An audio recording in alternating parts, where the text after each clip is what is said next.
அப்படி வர அந்த கிரௌட அமைதியாக்கி உட்கார வச்சிட்டீங்கன்னு வச்சுங்களேன், நீங்க தான் ஜட்ஜ்.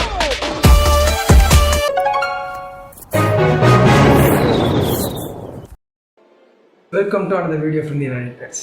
விடாமுயற்சி, விண்முயற்சி, நல்ல முயற்சி, வீண்முயற்சி, இந்த மாதிரி பல ஒப்பீனியன்ஸ் பார்த்தோம். ஆனால் படத்தை நாங்கள் இப்போ தான் பார்த்தோம். இந்த வீடியோ வந்து எங்களோட ஒப்பீனியன்னு சொல்லலாம், ஆர்எல்ஸ் அனாலிசிஸ்ன்னு சொல்லலாம். ஓவரால் எங்களோட இந்த படத்தை பற்றின தாட்ஸை ஷேர் பண்ணணும்னு நினைக்கிறோம். அதுதான் இந்த video. Let's get into the video.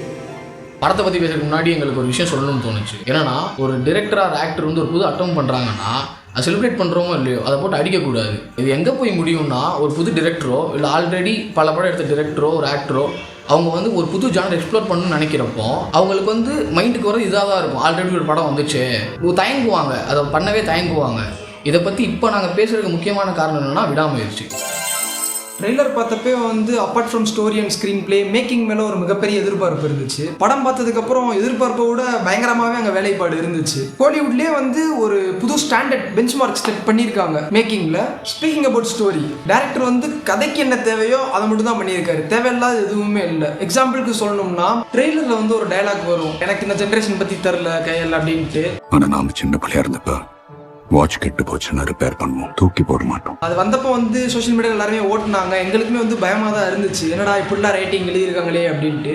ஆனால் படத்தை பார்த்தோம்னா அஜித் சாருக்கும் த்ரிஷா மேமுக்கும் ஒரு கான்ஃப்ளிக்ட் ரைஸ் ஆகும். எதனால அந்த கான்ஃப்ளிக்ட் வரும்னா, அஜித் சார் வந்து இந்த ஜென்ரேஷனுக்கு அடாப்ட் ஆகாமல் இருந்திருப்பாரு, த்ரிஷா மேம் வந்து இந்த ஜென்ரேஷனுக்கு அடாப்ட் ஆகி இருந்திருப்பாங்க. இதனால தான் ஒரு கான்ஃப்ளிக்ட் ரைஸ் ஆகும். இன்னொரு பக்கம் பார்த்தோம்னா Arjun sir and Regina ma'am, இவங்க ரெண்டு பேருக்குமே வந்து ஃபர்ஸ்ட் டைம் மீட் பண்ணுவாங்க. எங்கன்னா அசைலம்ல தான் மீட் பண்ணுவாங்க.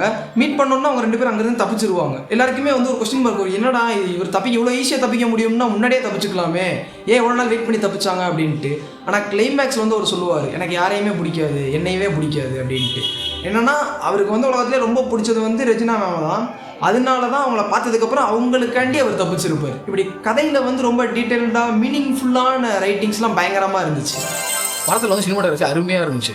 எப்படின்னா ஐ சா தி டெவில்ல வந்து ஆக்ஷன் சீக்வன்ஸ் இருக்கும், 360 டிகிரியில் வந்து அந்த சீன் எடுத்திருப்பாங்க. அதே சீனை இங்கே ரீக்ரியேட் பண்ண மாதிரி எங்களுக்கு ஃபீல் இருந்துச்சு. அந்த சீன் தியேட்டரில் பயங்கரமாக இருந்துச்சு. இதே மாதிரி கேரக்டர்ஸ் சிமிலாரிட்டிஸ் தோணுச்சு. எப்படின்னா எனக்கு அர்ஜுன் அண்ட் ரெஜினா கேரக்டர் பார்க்குறப்போ ஜோக்கர் அண்ட் ஹேர்லி குயின் மாதிரி தான் எங்களுக்கு ஃபீல் ஆச்சு. அதே மாதிரி அவங்க ஆக்சிடென்ட்ல விழுந்ததுக்கு அப்புறம் எங்களுக்கு 2 ஃபேஸ் ரெஃபரன்ஸ் வச்ச மாதிரி எங்களுக்கு ஃபீல் ஆச்சு. அதுக்கப்புறம் கலர் கிரேடிங் அண்ட் லொகேஷன்ஸ்லாம் பார்க்குறப்போ பிரேக்கிங் பேடோட ஃபீல் ஹெவியாக கொடுத்துச்சு. அதே மாதிரி படத்தில் ரைட்டிங் எவ்வளோ பவர்ஃபுல்லாக இருந்துச்சுன்னா, நாங்களே சில இடத்துல மேனிபுலேட் ஆனோம். எப்படின்னா இவர் அதை பண்ணிடுவாரோ இதை பண்ணிடுவாரோ அப்படின்னு சொல்லி எங்களுக்கே ட்விஸ்ட் பலது இருந்துச்சு. ஃபர்ஸ்ட் ஆஃப்ல வந்து மகிழ் சார் வந்து ஸ்டோரியை செட் பண்றதுக்கு எவ்வளவு வேலைப்பாடு பண்ணியிருந்தாரோ அந்த விட அதிகமாகவே அனிருத் வந்து ஆடியன்ஸை செட் பண்றதுக்கு பல வேலைப்பாடுகள் பண்ணியிருந்தாரு. ஒரு ஹுக் பாயிண்டா இருந்தாலுமே, ஒரு ஹுக் டியூனா இருந்தாலுமே அது வந்து பல வேரியேஷன் காட்டி ஆடியன்ஸை எங்கேஜாவே கொண்டு போயிட்டு இருந்தாரு. கொஞ்ச நாளா என் உலகமே என்ன சுத்தி நுழைங்கிட்டு இருக்கு. இந்த படத்தை பொறுத்தளவுக்கு அனிருத் வந்து ஒரு மிகப்பெரிய டபிள்யூ தான், ஒரு பிக் டபிள்யூ. படம் ஆரம்பிக்கு முன்னாடியே சில பேர்லாம் கடவுளே அஜித்தேன்னு கத்திட்டு இருந்தாங்க. கொஞ்சம் பயமா இருந்துச்சு, எங்க தியேட்டர் எக்ஸ்பீரியன்ஸே வந்து ஒஸ்ட் ஆயிருமோ அப்படின்ட்டு.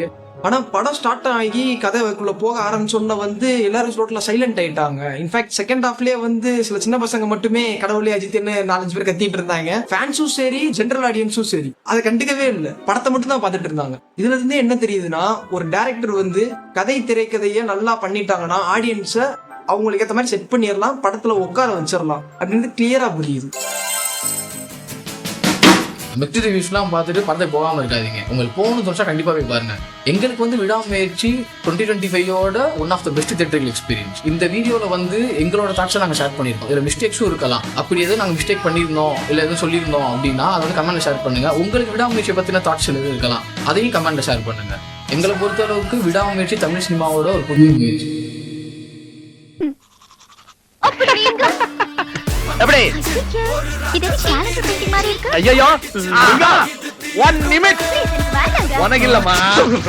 ஐயோ என்னப்பா பட்ட என்ன இது? வா வா இப்ப தெரியுதா இப்படிதான் பெயிண்டிங் வித்த. அப்படியா?